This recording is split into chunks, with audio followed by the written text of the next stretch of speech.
the border that stops someone from stealing your laptop. And if it's an Apple laptop, well, it's the sort of laptop that a social justice warrior would carry.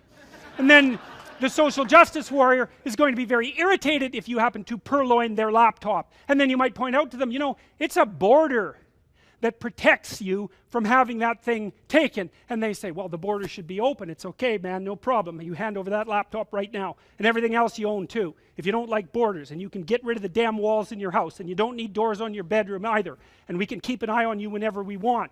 And so much for borders. One of the things that really differs between liberals and conservatives, between the left and the right, is the right likes tight borders between things.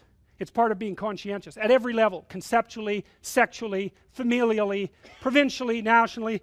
The right says, look, let's keep the borders between things pretty distinct. And the left says, yeah, maybe not, because some of those borders are in the wrong place, and a little bit more free flow of information wouldn't be a bad thing. And the thing is, they're right, but so are the conservatives, and that's why you have to talk. It's like, well, we've got some borders.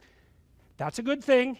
Maybe some of them need to be moved around a little bit, and that's what the political dialogue is for. But that doesn't mean that borders themselves are a bad idea. They're a great idea, because without borders, everything mashes into the same untenable state of undifferentiated chaos, and you can't live in that. And so the people who are trying to tear down the borders conceptually, politically, and practically, what they want is the chaos that would bring. They either want that, or they're too foolish to know that their pursuits will produce that. So let's be a little bit clear that if you stand up and say, yeah, borders, they're okay. They've got their problems, but they're okay. That doesn't make you a bigot beyond redemption. It just makes you someone with some sense. And it's actually okay to be someone with some sense. Limits on immigration are also reasonable. Well, we need to figure out what those limits are.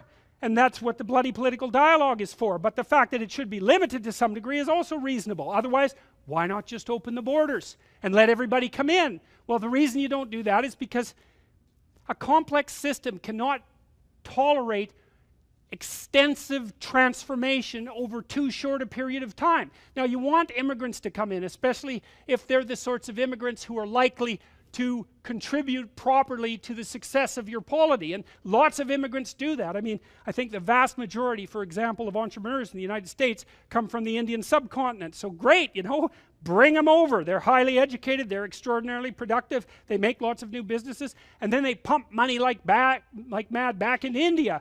Good deal. But that doesn't mean that we have our arms are open to everyone immigration policy, because it's complete rubbish. All that means is you're not thinking about it. So, and here's a coda to that for conservatives. Here's something. I've been thinking about this a lot lately. It should not be assumed that citizens of societies that have not evolved functional individual rights predicated polities will hold values in keeping with such polities. So we could say, look, there are a lot of countries in the world that are not governed well. The vast majority of them, right? And they've been not governed well forever. And to me, that means that there's something wrong with the values that are held collectively by the people who've established those polities. Well, you shouldn't be naive and assume that merely because you move them to a new country, they're going to let their innate democratic longings flourish. It doesn't work that way.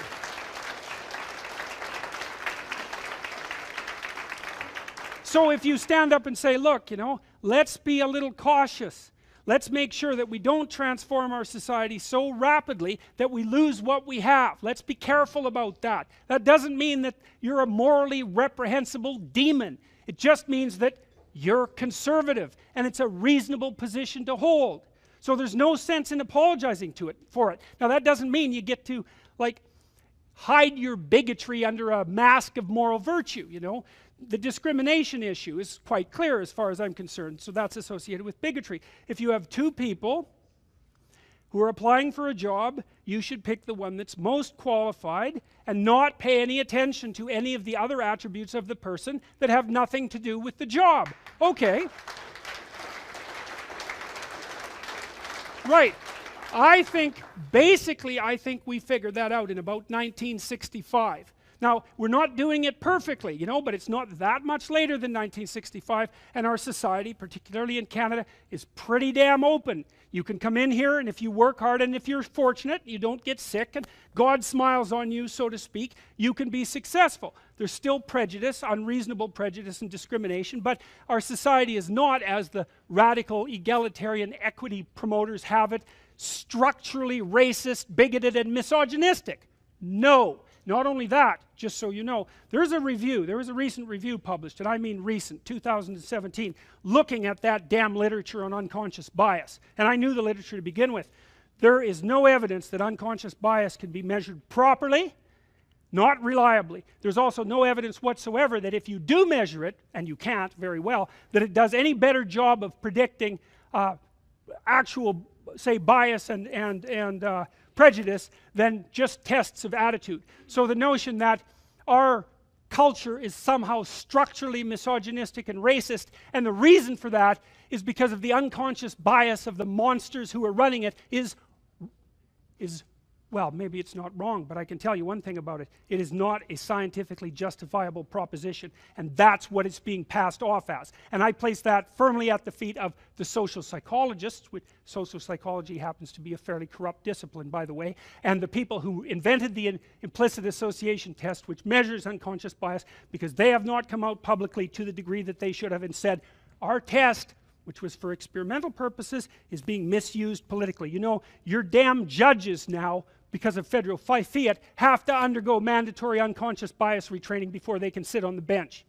And so you don't think that's political re-education, it's because you're not paying attention. And there's zero evidence that it does what it's supposed to. And I would also recommend to all of you, if you happen to be in a workplace that introduces diversity training or unconscious bias training as a mandatory requirement, you tell them in no uncertain terms that you are not participating in a process that deems you bigoted and misogynistic without evidence of that being the case. And if you trot off to the training, then you've just agreed that that's who you are.